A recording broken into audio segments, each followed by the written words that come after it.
Hey guys, so I've talked about one of the reasons why there's extreme volatility in the market. That's obviously with Trump, with his executive orders and him reversing a lot of things that Biden's doing. So there's a lot of repositioning going on that's adding to the volatility, with the uncertainty of what he's going to do. Okay, but the other big reason why there's volatility is margin interest. So if you remember from, after the great financial crisis, pretty much from like 2010 to 2018, we saw interest rates close to zero. And then Powell raised rates in 2018 for a little bit before bringing them back down. Okay. And then they were close to zero again. Then the pandemic hit. Okay. And obviously had to keep them low for that until we recovered. But then in 2022 is when the Fed interest rate hike cycle began, which was the most rate cuts in a row that we've ever seen. Okay. In history, it was the quickest raising of rates. Okay. And obviously we know what that did to the market. But all those years, margin interest, okay, so when trading was close to zero, okay, so you didn't have to pay a lot.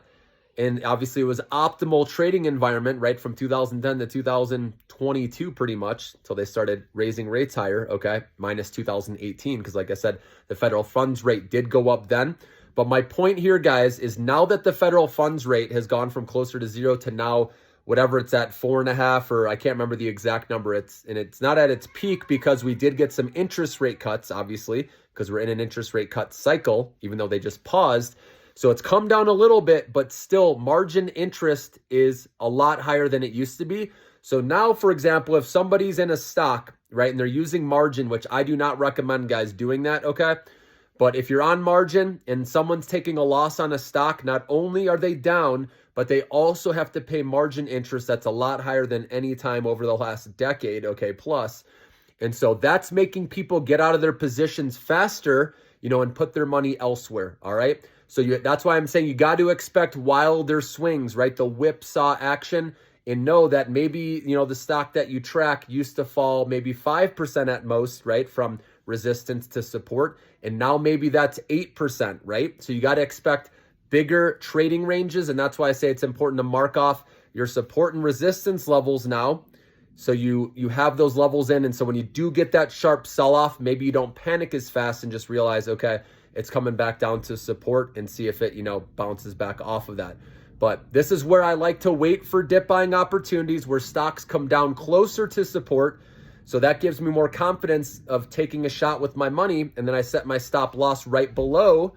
And then hopefully you do catch that bounce back up and it goes back to resistance and you made a lot of money, okay?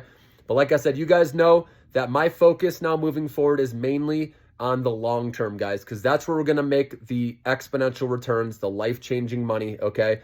We're going to handle this volatility anytime markets get to oversold conditions and stocks sell off for no reason, where I believe they're oversold. Those are the opportunities where we'll buy a little bit more into our Millionaire Maker stock portfolios, as you know, like we've been doing. And we're going to come out, guys, beating the market in the long run. Like I said, countless hours put into this Millionaire Maker stock portfolio. Those of you who have been in it know we've been crushing it, guys.